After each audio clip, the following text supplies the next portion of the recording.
আসসালামু আলাইকুম, welcome to another brand new episode. আজকে হচ্ছে চেস্ট ডে। তো চেস্ট ডেতে আপনারা জানেন আমি বেসিক্যালি ওয়েটেড ডিপসের উপরে বেশি ফোকাস করি, কারণ এই একটা মুভমেন্ট, যে মুভমেন্টটা আমার চেস্টটাকে অনেক বেশি ডেভেলপ করছে।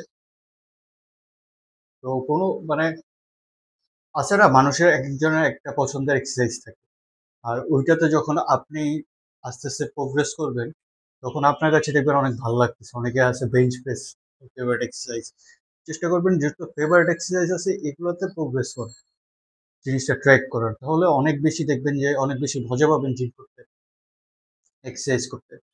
আজকে আমি এই ওয়েটেড ডিপসের ওয়েট বাড়াবো, দেখা যাক কয়টা রেপ আসে। 5 কেজি অ্যাড করবো নতুন, আগে 60 কেজি ছিল, এখন আজকে 65 কেজির একটা অ্যাটেম্প নিব। প্রথম অ্যাটেম্পটা দেখবো যে কি অবস্থা, তার উপরে ডিপেন্ড করে পরে অ্যাটেম্প নিব কি নিব না, এটা এখনো আমি ডিসাইড করি নাই। আর প্রথমে হচ্ছে আমি ওয়ার্ম আপ করি। বেসিক্যালি ধরেন যে আমি আজকে ওয়েটেড ডিপস মারবো, তো ওয়েটেড ডিপস মারার আগে নর্মাল বডি ওয়েট ডিপস মারি, শোল্ডার রোটেশন বা শোল্ডার যত ডাইনামিক মুভমেন্ট গুলো আছে এগুলো করি, সাইড রাইজ, তারপরে শোল্ডার রোটেশন, এসব যত মানে শোল্ডারটাকে আমি একটু বেশি আগে ওয়ার্ম আপ করি, কারণ অনেক সময় দেখা যায় যে পুশের যত মুভমেন্ট আছে এগুলো যদি আপনি ওয়ার্ম আপ ছাড়াও করেন আপনার ইনজুরি হইতে পারে। কারণ পুশে অনেক ক্ষেত্রে আপনি যদি হেভি লোড ইউজ করেন অনেক সময় আপনার টেনশন চেস্ট থেকে সরে গিয়ে আপনার ফ্রন্ট ডেল্টের উপর পড়তে পারে। তো এটা খুবই প্রয়োজন যে আপনার আজকের দিনে যত মাসেলগুলো আপনি ইউজ করবেন এগুলো আগে ভালো মতো ওয়ার্ম আপ করে নেন, তাইলে লোড যেখানেই পড়ুক আপনি জিনিসটা ম্যানেজ করতে পারবেন। তো যাই হোক, ওয়ার্কআউট শুরু করি। এখন ওয়ার্ম আপ করবো, বডি ওয়েট ডিপস 10টা রেপ।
এতক্ষণ আমি ওয়ার্ম আপ সেট নিলাম, ওয়ার্ম আপ সেট নেওয়ার পর এখন আমি মেইন ওয়ার্কিং সেটে যাব। তো এটাই আমি আপনাদের সবসময় সাজেস্ট করি যে কোনো ওয়ার্কিং সেটে যাওয়ার আগে আপনি ওয়ার্ম আপ সেট করে নিন, ঠিক আছে?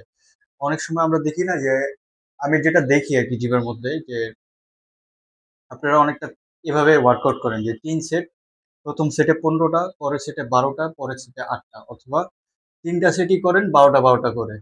তো এটাতে কিন্তু আপনি ম্যাক্সিমাম যে গেইন, এই গেইনটা কিন্তু আপনি আশা করতে পারেন না, কারণ আপনার এই জায়গায় এফোর্টটা কোথায়? আপনি সেই যে ওয়েটটা পিক করতেছেন ওই ওয়েটটাতে আপনি 12টা দিয়ে অভ্যস্ত, মানে আপনি এখানে তো কোনো এক্সট্রা এফোর্ট দিতেছেন না। দেখা যায় যে আপনার ভিতরে এখনো এনার্জি আছে, আপনার ভিতরে এখনো এফোর্ট দেওয়ার এবিলিটি আছে, কিন্তু আপনি এফোর্ট দিচ্ছেন না। তো আপনি যদি এফোর্ট না দেন আপনার মাসেলটা কিভাবে গ্রো করবে? তো এই জন্য অনেকের যে গেইনস আছে এই গেইনস গুলো আপনার স্লো ডাউন হয়ে যায় এইসব কারণে। তো আপনারা সবসময় চেষ্টা করবেন যে ম্যাক্সিমাম এফোর্ট দাও, এমন একটা ওয়েট পিক করা যাতে 8টা রেপই আসে, কিন্তু 5টার পরে বা 4টার পরে বাকি 2, 3টা, 4টা, 5টা অনেক ম্যাক্সিমাম এফোর্ট। আর লাস্টেরটা মনে করেন যে আর একবারও সম্ভব না, নট ইভেন পার্শিয়াল। পার্শিয়ালেও কিন্তু আপনার মাসল গ্রোথ হওয়ার সম্ভাবনা থাকে। ঠিক আছে? এটা ভাইবেন না যে না ফর্ম হইতেছে না, মুভমেন্ট হইতেছে না, যে না ওইটা আপনার পুশের একটা লিমিট। আপনি যে পুশ করতেছেন, আপনি যে এফোর্ট দিতেছেন, এটা একটা আপনি বুঝতে পারবেন যে না আমি অ্যাকচুয়াল আসলেই সেটটা ফেলিয়ার পর্যন্ত নিয়ে গেছি। তো এইভাবে আসলে ট্রেনিং করা উচিত। কিন্তু আমরা তো দেখি যে ওই কারোর থেকে শুনছেন ৩ সেট ১২, ১৫, ১৫, ১২, ১০ বা ১৫, ১২, ৮ অথবা ১২, ১২, ১২ এসব আসলে এভাবে আপনি যত এক্সারসাইজ করেন, যত ভেরিয়েশন করেন, এভাবে আসলে মাসল গেইন পসিবল। এগুলা আসলে মানুষজন আমি জানি না কেন এই টাইপের ভিডিও বানায়। হইতে পারে যে ভিউজ বেশি আসে, হয়তোবা হইতে পারে যে আপনি চেস্টের একটা তেরা বেঁকা একটা মুভমেন্ট দেখাইলেন, আপনি হয়তোবা ক্লেইম করতেছেন যে এটাতে ম্যাক্সিমাম বেনিফিট হবে এইজন্য। তো অনেকে আগ্রহ দেখায় এই জিনিসটা আবার ট্রাই করে। তো সবসময় চেষ্টা করবেন বেসিকস এর সাথে থাকতে। ঠিক আছে? বেসিক ওয়ার্কআউটে প্রোগ্রেস করার। আপনার স্ট্রেংথও বাড়বে, আপনার যেই মাসল আছে মাসলের সাইজও বড় হবে।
তো এইটা আমার লাইফের ফার্স্ট টাইম আমি 65 কেজি দিয়ে আপনার ওয়েটের ডিপস করলাম। তো রেপস আসছে মোটামুটি 5টা। আশা করি সামনের দিনগুলোতে বা সামনের সেশনগুলোতে পারফরমেন্স আরেকটু ভালো হবে।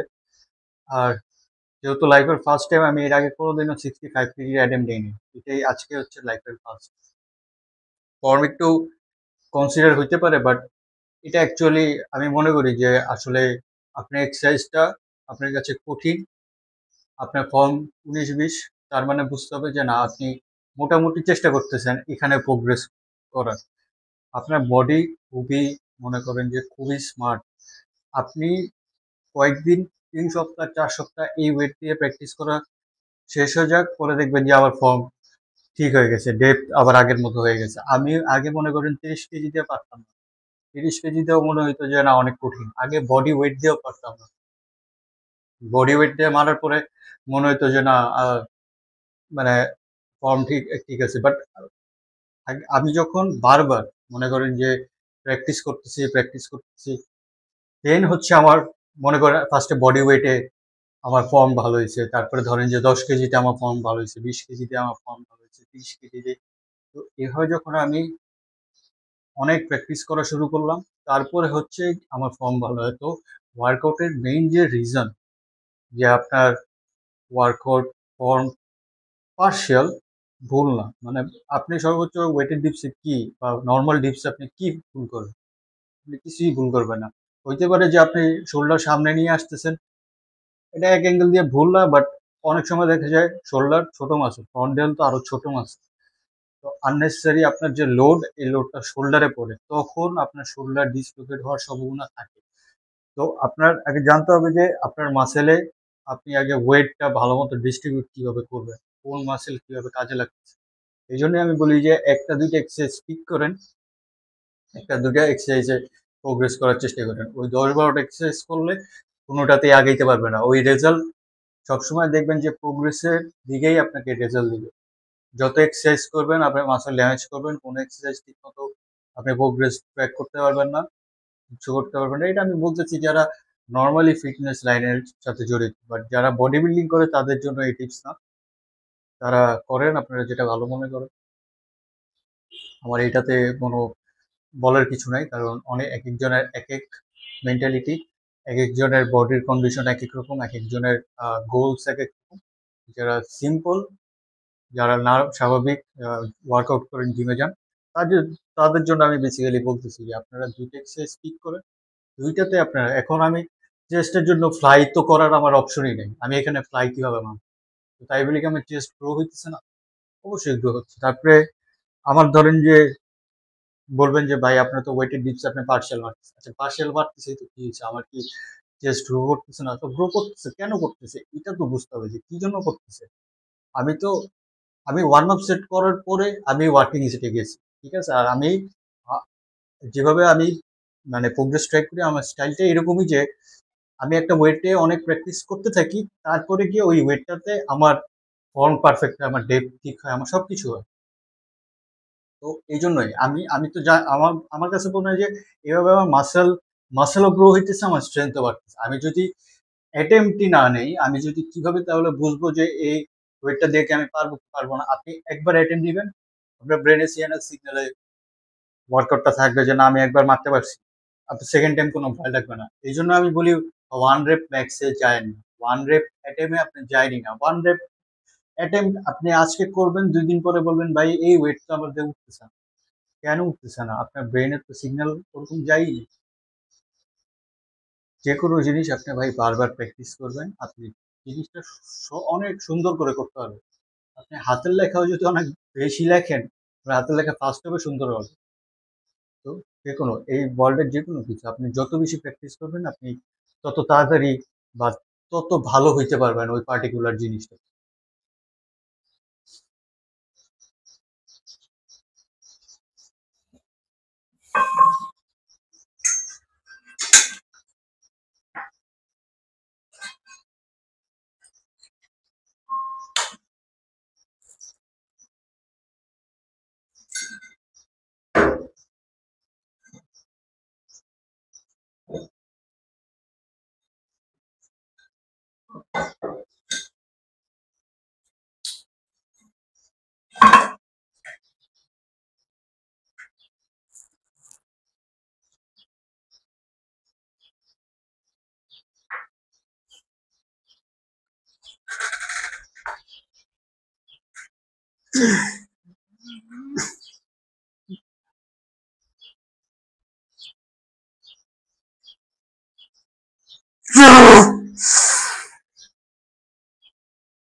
তো আপনি যদি ন্যাচারাল লিফটার হন, বা আপনি যদি ন্যাচারালি ট্রেন করেন, বা আপনি যদি সিম্পল পার্সন হন, সেই ক্ষেত্রে আপনি ওইভাবে আপনি ট্রেন করতে পারবেন না। আপনি নর্মাল কার্ল করবেন, ঠিক আছে? নর্মালি আপনি 2 সেট রাখতে পারেন। আর চেষ্টা করবেন আজকে 7 কেজি দিয়ে মারলে 2-3 সপ্তাহ 4 সপ্তাহ পরে আপনি যাতে 10 কেজি দিয়ে মারতে পারেন। বা আজকে 10টা রেপ মারলে 2টা 3টা সেশন পরে যাতে আপনি 12টা রেপ মারতে পারেন। এটা হচ্ছে গিয়ে প্রোগ্রেস। আপনার প্রোগ্রেস ওয়ার্কআউটে যদি হয়, আপনার অটোমেটিক বডিতে হবে। ঠিক আছে? তো আপনার স্ট্রেংথটা যদি বাড়ে, আপনার স্ট্রেংথটা বাইরে কই যাবে? আপনি যদি মাসেলই তো গ্রো করবেন। তো এটা হচ্ছে গিয়ে সিম্পল ফর্মুলা একটা যে আপনি ওখানে স্ট্রেংথ বাড়লে আপনার এখানে মাসেল বাড়বে। তো এই জিনিসগুলা বোঝার চেষ্টা করেন। আমি বারবার বলি এই কথাগুলা, কারণ এই জিনিসগুলো আমি মিসিং দেখি আমাদের ইন্ডাস্ট্রিতে। ফিটনেস ইন্ডাস্ট্রিতে এই জিনিসগুলো আমি মিসিং দেখি। এই জন্য আমি আপনাদের এই জিনিসটা বলি। আদারওয়াইজ আপনার ইচ্ছা ভাই, আপনি যেটা করতে আপনি পছন্দ করেন আপনি সেটাই করবেন। আমার কথা যদি আপনার ভালো না লাগে তাহলে শুনবেন না।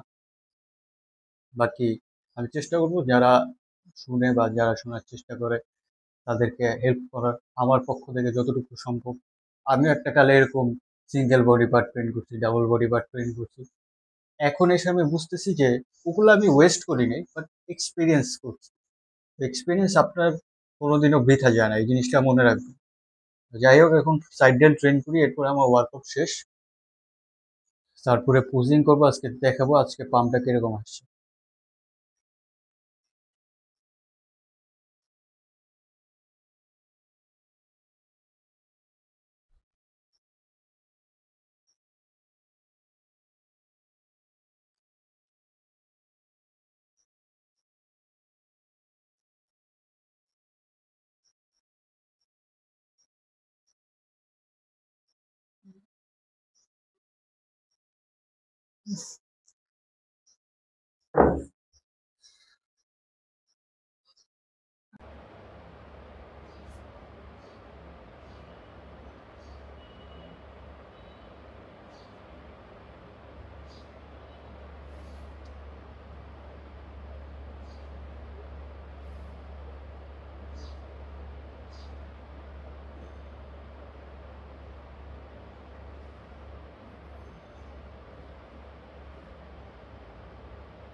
তো আজকের জন্য এই পর্যন্তই থাকুক, ইনশাল্লাহ আবারও দেখা হবে পরবর্তী